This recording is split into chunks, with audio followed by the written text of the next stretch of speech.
ಬಂದೇ ಬರ್ತಾರೆ ಒಡವೆ ತಂದೆ ತರ್ತಾರೆ, ಮೂಗುತಿ ಓಲೆ ಎಲ್ಲವೂ ತಂದು ನನಗೆ ಕೊಡ್ತಾರೆ. ಬಂದೇ ಬರ್ತಾರೆ ಡಾಬು ಓಲೆ ತರ್ತಾರೆ. ಬಂದೆ ತಂದ್ರ ತಂದೆ. ಏನಿದು? ಹೂವ. ಮಲ್ಲಿಗೆ ಹೂವಿನಂತೆ ಅಂದ ನಿನ್ನಲ್ಲಿ ತಾವರೆ ಹೂವಿನಂತೆ. ಏನ್ರಿ ಇದು? ಒಡವೆ ಕೊಡ್ರಿ ಬೇಗ, ತಮಾಷೆ ಮಾಡ್ಬೇಡಿ. ಅದು ಯಾವ ಒಡವೆ? ಒಡವೆ ತಂದಿಲ್ಲ. ಹಾ ಚಿನ್ನ, ಅದೇನಾಯ್ತು ಅಂದ್ರೆ ಇವತ್ತು ಸ್ಟ್ರೈಕ್ ಇತ್ತಲ್ಲ, ಅದು ಈ ಪೊಲೀಸ್ನವರು ಮತ್ತೆ ಹೋಮ್ ಮಿನಿಸ್ಟ್ರು ಅಮಿಕಬಲ್ ಅಂಡರ್ಸ್ಟ್ಯಾಂಡಿಂಗ್ ಮಾಡ್ಕೊಂಡು ಸ್ಟ್ರೈಕ್ ಕ್ಯಾನ್ಸಲ್ ಮಾಡ್ಬಿಟ್ರು. ಈ ಕಳ್ಳನೂ ಬರ್ಲಿಲ್ಲ, ನಾನು ಕಳ್ತನ ಮಾಡ್ತೀನಿ. ನನಗೆ ಈ ಕತೆ ಎಲ್ಲ ಬೇಡ. ಒಟ್ಟಲ್ಲಿ ನೀವೀಗ ಒಡವೆ ತಂದಿಲ್ಲ ಅಲ್ವಾ? ತಂದ್ಕೊಡ್ತೀನಿ ಚಿನ್ನ. ಒಡವೆ ತಂದಿಲ್ಲ ಅಂದ್ರೆ ನಿಮ್ಗೆ ಬೆಡ್ರೂಮ್ ಅಲ್ಲ, ಮನೆ ಒಳಗೂ ಜಾಗ ಇಲ್ಲ. ತೊಲಗಿ. ಲೇ ಒಂಚೂರು ಟಾಯ್ಲೆಟ್ ಓಪನ್ ಮಾಡೆ, ಸುಸು ಮಾಡ್ಕೊಂಡ್ಬಿಡ್ತೀನಿ. ಅದಕ್ಕೆ ಒಂದಕ್ಕೆ ಫಿಕ್ಸ್ ಆಗ್ಬಾರ್ದು. ಎಲ್ಲಿ ಹೋಗ್ತೀವೋ, ಎಲ್ಲಿರ್ತೀವೋ, ಎಲ್ಲಿ ತಿಂತೀವೋ, ಏನ್ ಮಾಡ್ತೀವೋ, ಏನೋ ಒಂದು ತಿನ್ಕೊಂಡು ಅಡ್ಜಸ್ಟ್ ಮಾಡ್ಕೊಂಡು ಹೋಯ್ತಾ ಇರ್ಬೇಕು. ಒಬ್ಬಳನ್ನೇ ನಂಬ್ಕೊಂಡಿದ್ರೆ ಹಿಂಗೆ. ಐ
ನಮ್ ಕುರಾನಲ್ಲಿ ಏನ್ ಹೇಳಿದಾರೋ ಅದನ್ನ ನಾವು ಪಾಲಿಸ್ಬೇಕು. ನಮ್ಮ ಧರ್ಮನ ನಾವು ಉಳಿಸ್ಬೇಕು. ಇಲ್ಲಿ ಹುಟ್ಟಿ ನಾವು ಎಷ್ಟು ಕಷ್ಟ ಪಡ್ತಾ ಇದೀವಿ. ನಾವೀ ಪ್ರಪಂಚನ ಗೆದ್ದು ಆಳಬೇಕು. ನೀವು ನಮ್ಮ ಧರ್ಮಕ್ಕೋಸ್ಕರ ಪ್ರಾಣ ಕೊಡೋಕ್ಕಾದ್ರೂ ಸಿದ್ಧವಾಗಿರ್ಬೇಕು. ಸಮझे ಬೇಟಾ? ಅಬ್ಬಾ ಜಾನ್, ನಮ್ಮ ಧರ್ಮಕ್ಕೋಸ್ಕರ ನಾನು ಪ್ರಾಣ ಕೊಡೋಕ್ಕೂ ಸಿದ್ಧವಾಗಿರ್ತೀನಿ. ಜಿಹಾದ್!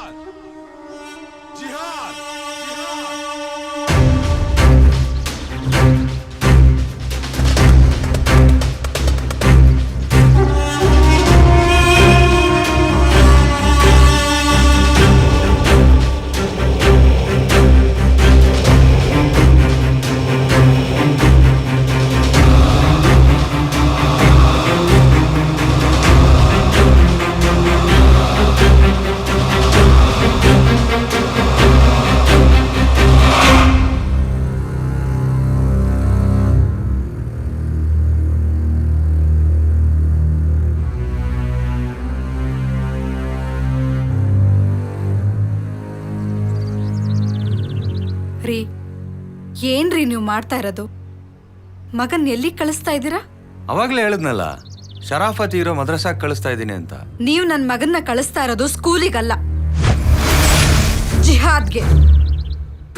ದಿನ ನನ್ನ ಮಗನ ಹತ್ರ ರಹಸ್ಯವಾಗಿ ಮಾತಾಡ್ತಾ ಇರೋದು, ಯಾರ ಹತ್ರನೂ ರಹಸ್ಯವಾಗಿ ಫೋನಲ್ಲಿ ಮಾತಾಡ್ತಾ ಇರೋದು ಎಲ್ಲ ನನಗೆ ಗೊತ್ತು.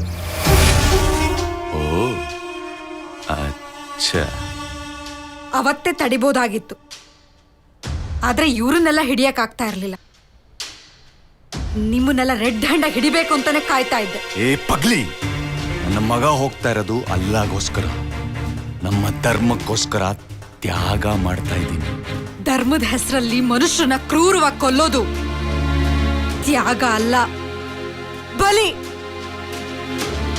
ನನ್ನ ಮಗನ್ನ ನಾನು ಜಿಹಾದ್ಗೆ ಕಳಿಸಲ್ಲ. ಇದರ से चल जाओ.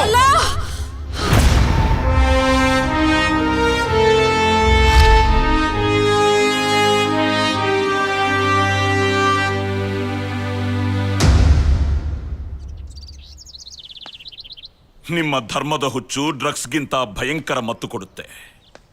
ಈ ವಯಸ್ಸಿನಲ್ಲಿ ಕೈಯಲ್ಲಿ ಪೆನ್ ಹಿಡಿಬೇಕೇ ಹೊರತು ಗನ್ ಹಿಡಿಬಾರದು. ಹೆತ್ತ ಮಗನ್ನ ಬಲಿ ಕೊಡಕ್ಕೆ ಸಿದ್ಧವಾಗಿದೆಯಲ್ಲ, ನೀನೊಬ್ಬ ತಂದೆನಾ? ಈ ಪವಿತ್ರ ಭಾರತ ದೇಶದಲ್ಲಿ ಹುಟ್ಟಿ ಮಾತೃಭೂಮಿಗೆ ದ್ರೋಹ ಮಾಡ್ತೀಯ. ಈ ದೇಶ ನಮ್ಗೇನ್ ಕೊಟ್ಟಿದೆ? ಮೈನಾರಿಟಿ ಅಂತ ಹೇಳಿ ತುಳಿತಾ ಇದೆ. ಇಲ್ಲಿ ನಮಗ್ ಸ್ವತಂತ್ರ ಇಲ್ಲ. ನಮ್ಮ ಧರ್ಮಕ್ಕೋಸ್ಕರ, ನಮ್ಮ ಅಲ್ಲಾಗೋಸ್ಕರ ನಾವು ಸಾಯ್ತೀವಿ. ಜಿಹಾದ್. ಜಿಹಾದ್ ಅಂದ್ರೆ ಅರ್ಥ ಗೊತ್ತಾ ನಿನ್ಗೆ? ಅಲ್ ಜಿಹಾದ್ ಫಿ ಸಬಿಲಿಲ್ಲ, serve the purpose of God on the earth, Allah ಕೆ ರಾಸ್ತೆ ಪರ್ ಚಲ್ನಾ. ಜಿಹಾದ್ ಒಂದು ಹಿಂಸಾತ್ಮಕ ಪರಿಕಲ್ಪನೆ ಅಲ್ಲ. ಜಿಹಾದ್ ಬೇರೆ ಧರ್ಮಗಳ ವಿರುದ್ಧ ಯುದ್ಧ ಘೋಷಣೆ ಮಾಡಿಲ್ಲ.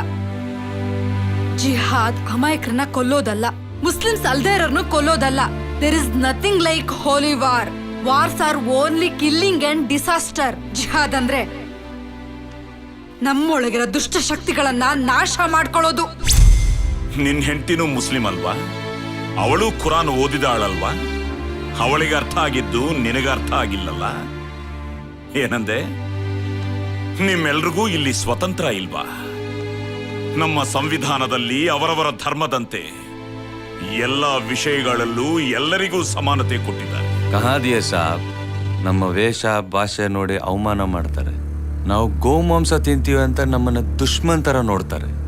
ನಮ್ ಕುರಾನ್ ನಿಮ್ಗೆ ಹೆಂಗ್ ಗೊತ್ತೋ, ನಿಮ್ಮ ಪುರಾಣಗಳು ನಮಗ್ ಗೊತ್ತು ಸಾಬ್. ನೀವು ತಿಳ್ಕೊಂಡಂತೆ ಜಿಹಾದ್ ಪದದ ಅರ್ಥ ಅಮಾಯಕರನ್ನ ಸಾಯಿಸೋದು, ಅಶಾಂತಿ ಮೂಡಿಸೋದು ಅಲ್ಲ, ಶಾಂತಿ ಸಂದೇಶ ಸಾರೋದು. ಯಾವ ಮುಸ್ಲಿಂ ಆಗ್ಲಿ ಹಾಯಾಗಿ ಸುಖವಾಗಿರೋ ಒಂದೇ ದೇಶ ಈ ಭಾರತ ದೇಶ. ಮುಸಲ್ಮಾನರಿಗೆ ಗೌರವ ಕೊಡೋ ದೇಶ ಒಂದೇ, ಈ ಭಾರತ ದೇಶ. ಮುಸಲ್ಮಾನರನ್ನ ಪ್ರೆಸಿಡೆಂಟ್ ಆಫ್ ಇಂಡಿಯಾ ಮಾಡಿದ್ದು ಈ ದೇಶನೇ. ಅಷ್ಟೇ ಯಾಕೆ, ನೀವು ಯಾವುದಕ್ಕೋಸ್ಕರ ಇಷ್ಟು ದಿನ ಹೋರಾಡ್ತಾ ಇದ್ದೀರೋ, ಆ ಕಾಶ್ಮೀರ್ ಮುಖ್ಯಮಂತ್ರಿ ಮೆಹಬೂಬಾ ಮುಫ್ತಿನು ಒಬ್ಬ ಮುಸ್ಲಿಮೇ. ಮಕ್ಕಳೇ ದೇಶದ ಮುಂದಿನ ಆಶಾಕಿರಣಗಳು. ಅಂತ ಮಕ್ಕಳಿಗೆ ಮತದ ಹೆಸರು ಹೇಳಿ ಅವರಿಗೆ ಜಿಹಾದ್ ಹುಚ್ಚೆಬ್ಬಿಸಿ ಅವರ ಬಂಗಾರದಂತ ಭವಿಷ್ಯತ್ತನ್ನ ನಾಶ ಮಾಡುವಂತ ಹೇಳಿದೀಯಾ ನಿಮ್ಮ ಮತ? ನೀವು ಮಾಡೋ ಈ ಕೆಲಸ ಎಲ್ಲ ಅಲ್ಲ ಸಹಿಸ್ತಾನ? ರಂಜಾನ್ ಬಂದ್ರೆ ಕನಿಷ್ಠ ಎಂಜಲು ಕೂಡ ನುಂಗ್ದೆ ದಿನಕ್ಕೆ 5 ಬಾರಿ ನಮಾಜ್ ಮಾಡೋ ಅಂತ ನಿಷ್ಠೆ ಇದೆಯೋ ನಮ್ಮ ಮುಸಲ್ಮಾನ್ರಿಗೆ? ತಂದೆ ತಾಯಿ ಮೇಲೆ ಆಣೆ ಇಟ್ಟು ಸುಳ್ಳು ಹೇಳ್ತಾರೇನೋ, ಆದ್ರೆ ಕುರಾನ್ ಮೇಲೆ ಆಣೆ ಇಟ್ಟು ಯಾವೊಬ್ಬ ಮುಸಲ್ಮಾನ್ನು ಸುಳ್ಳು ಹೇಳೋದಿಲ್ವೋ? ಅಂತಹ ಕುರಾನ್ ಮೇಲೆ ಆಣೆ ಇಟ್ಟು ನಿಜ ಹೇಳೋ ನೋಡೋಣ. ಅಲ್ಲ ಮನುಷ್ಯರನ್ನ ಸಾಯಿಸು ಅಂತ ಹೇಳಿದಾನ?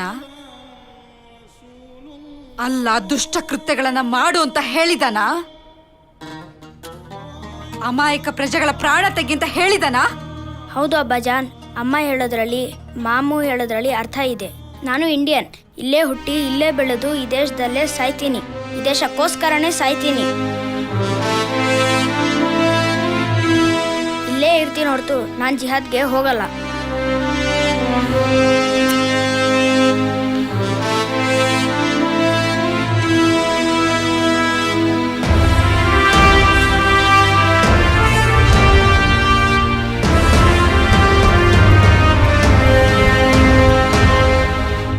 ಸಾಬ್, ಯಾರ್ದೋ ಮಾತು ಕೇಳ್ಕೊಂಡು ತಪ್ಪಾಗುತ್ತೆ.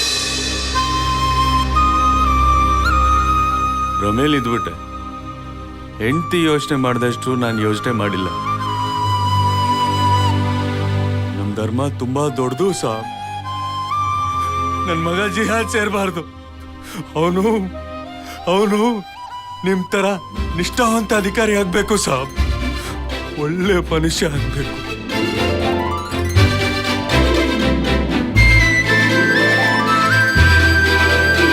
ನಾನು ಮಾಡಿದ ತಪ್ಪಿಗೆ ಹೆಂಡತಿ ಕ್ಷಮಿಸಿದ್ರು, ಕಾನೂನು ಕ್ಷಮಿಸಲ್ಲ ಸಾಬ್.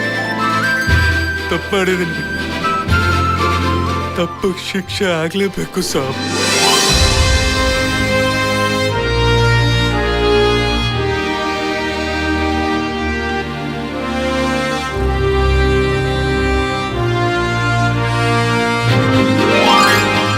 ಅಮೀರ್, ಇಂತಹ ಹೆಣ್ಣುಗಳು ಇರೋದ್ರಿಂದನೇ ನಮ್ಮ ಧರ್ಮದ ಗೌರವ ಹೆಚ್ಚಾಗಿರೋದು. ಅಷ್ಟೇ ಅಲ್ಲ ಅಮೀರ್, ಮುಸ್ಲಿಮರಿಗೆ ಮಾನವೀಯತೆ ಇದೆ ಅಂತ ಈ ಬೆಹನ್ನು ತೋರ್ಸ್ಕೊಟ್ರು.